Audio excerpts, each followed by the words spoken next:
Hi there, I'm Kristina Brewer. Thank you for watching my channel. I'm so excited to make art today. I will be demonstrating in this video making this watercolor painting in my sketchbook.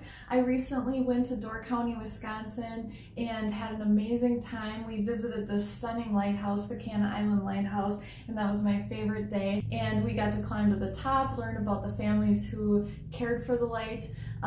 It was really amazing. And so before I got there, I preloaded an Altoids container with some oil paint and cut out a little canvas for the top and did a 20-minute sketch on the side, just looking at the lighthouse, and had a cool little memento to take home with me.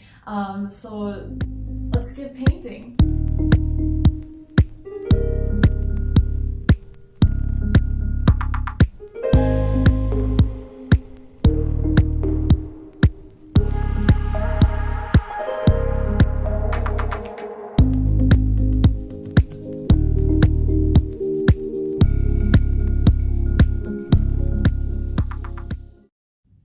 Today's painting is more about practice than making an amazing painting.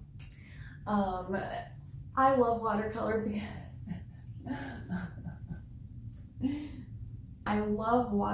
because you can create something in 30 minutes to an hour. It's so easy to clean up, and you might not have the perfect painting, but you've definitely learned something. So my goal is to encourage you to practice. I start with a simple eyeball drawing on my page, and I'll pop my reference in the corner for you to follow. I always start with a light yellow wash and spread it over all areas bathed in sunlight, even the lighthouse, because we never actually paint white subjects white. I move on to the sky and mix a dirty blue to keep the first layer dull, then we build on that, with brighter blues if the painting needs it. I like to use cerulean blue for watercolor skies, and I dirty it with its contrast orange. I clean and slightly dry my brush to roll it over the sky. I decided to add some clouds, and this technique pulls the sky color away. We don't remove it all because, like I said before with the light tower, we don't paint clouds white either. Next, I paint in the shadows. On sunny days, shadows are typically cool. Shadows are lit by the sky, and the sky is blue, so I start making my shadow color with blue. I add orange to make it a less obvious blue, but I want the prevailing shadow color to be slightly blue. I paint all areas in shadow by paying close attention to the reference in the lower right corner. I love doing the light and shadow part. It's so easy, and with little time you can start to see your painting. I decided it's okay to make the sky more vibrant. I think the focal point of my painting is going to be the top half of the lighthouse, so the decisions I make about the sky are only made to make the lighthouse pop out at us. Do you see how in the reference photo, the left side of the white lighthouse is actually darker than the bright blue sky? These are little subtleties I need to paint in my painting for a realistic effect. If I include this detail in my lighthouse, will be in the front of the sky like we want it, not blended within it. Every decision I make on this painting from this point forward is to draw you towards that light tower. I make my way around the building, adding details in neutral colors. Anywhere the sun is shining, my colors stay warm in the brown, red, orange, and yellow family, and anywhere in shadow, my color is in the cool blue family. I always mix my greens in watercolor with various blues and yellows. I don't like the fake green colors that come in watercolor sets for landscape paintings. Anywhere the sun is shining in the grass and trees, I add more yellow to the mixture to warm it up, and any green and shadow, I add more blue to cool it down.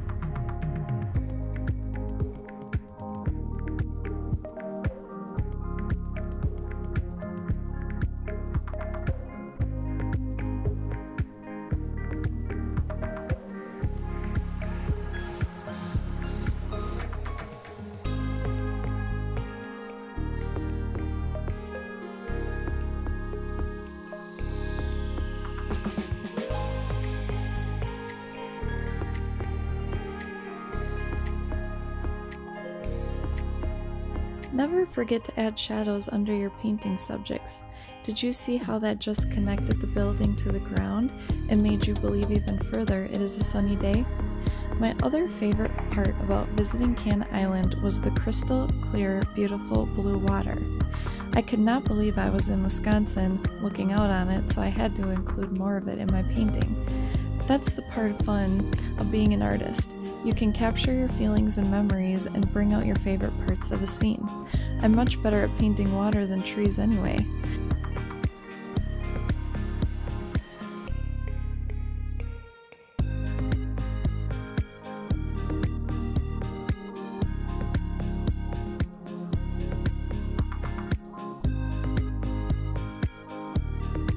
I deepen the distant water and decide the sky needs one more shot of cerulean blue with a speck of orange to make the clouds come to life.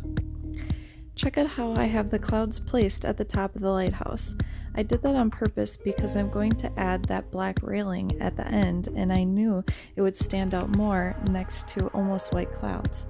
My plan is to take your eye to my focal point by using contrast, and what's better contrast than black and white?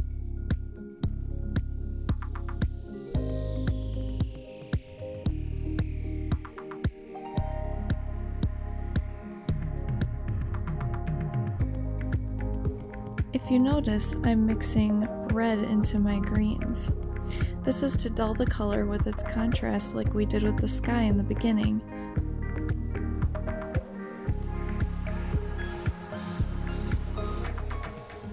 Now for the fun part I've been waiting for. I'm paying close attention to my reference in the lower right corner as I draw on the balcony. I'm also remembering how cool it was to be up there. I've been using the same number 8 round watercolor brush for this whole painting, even for this detail area.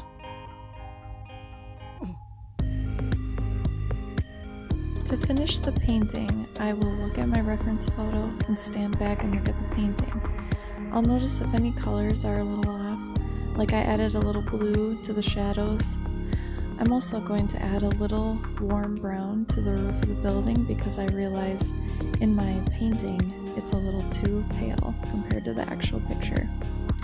Doing this at the end will just sharpen your image, make it more lifelike, and have fun with it.